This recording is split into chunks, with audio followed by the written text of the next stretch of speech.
let's look at the opportunities in 2024. I mean, you've talked about the knowledge-based economy. How can Nigeria be competitive? And in addition, what are those sectors or areas that we should look out for that will shape the economy in 2024?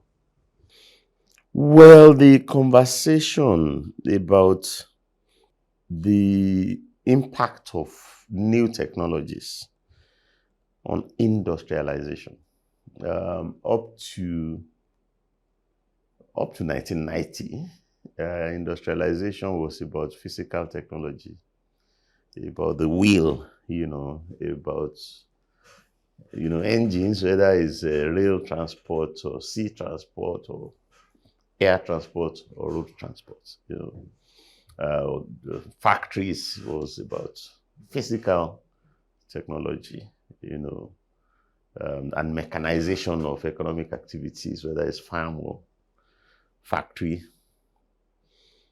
or even shops. But post 1990, with the advent of the internet and with the growth of the dot-com farms, with the digital revolution, many activities that used to be material have been dematerialized and has beaten into industry, such that some activities have migrated from place to space. They have, transmuted from products to services. And that has, led to deindustrialization. Global industrial growth has peaked and most likely will decline. And there is nothing that can reverse that. Because of digital revolution. So rather than products, you'll be looking at digital services.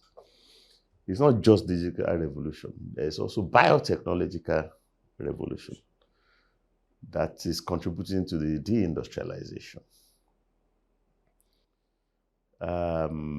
Most crops and livestock now have genetically modified alternatives. And you can ask questions about the degree of genetic modification, but in some cases, it's actually possible to bypass the traditional process. For example, you can see genetic modification that leads to increased yield in livestock or in crops, but you can see genetic modification that cuts off, that is just, meat from the lab or food, from the lab. That rivals, are we together? Yeah. The organic. So it bypasses the organic process altogether. Just a small cell, and then they go into the lab and they can deliver you tons, as many tons as you want. That also has led to deindustrialization. That's service.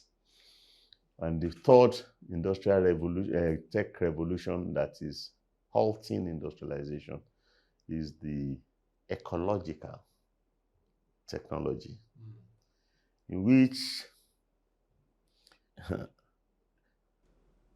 a product that has been central to human existence, like oil, like fossil fuels, yeah, which is our major is being challenged successfully, being dethroned successfully, not even by the shale, which is biotechnology, shale, yes, but by solar energy, renewables, which the same old sun, will displace fossil fuel. Are we together? Yes. It's inexhaustible. It's renewable. And it's clean energy. And so all the tons, millions of barrels of oil that needed to be shipped at the peak of the industrial age eventually may not be shipped. So you have seen, a a peaking of world exports and stagnation, and it will eventually decline.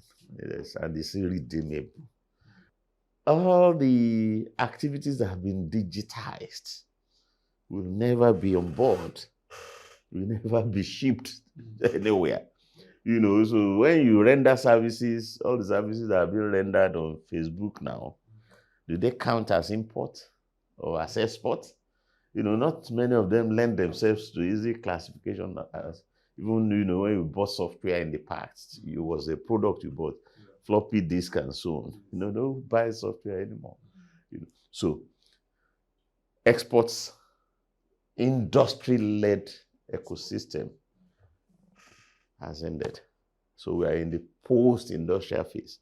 We're in the post-export industry phase, post-manufacturing phase, in which services and the knowledge that creates the revolutions, the technological revolution, the patents that backs the digitization, the trademarks, the patents that backs the biotech, the patents that back the ecological technology transmission.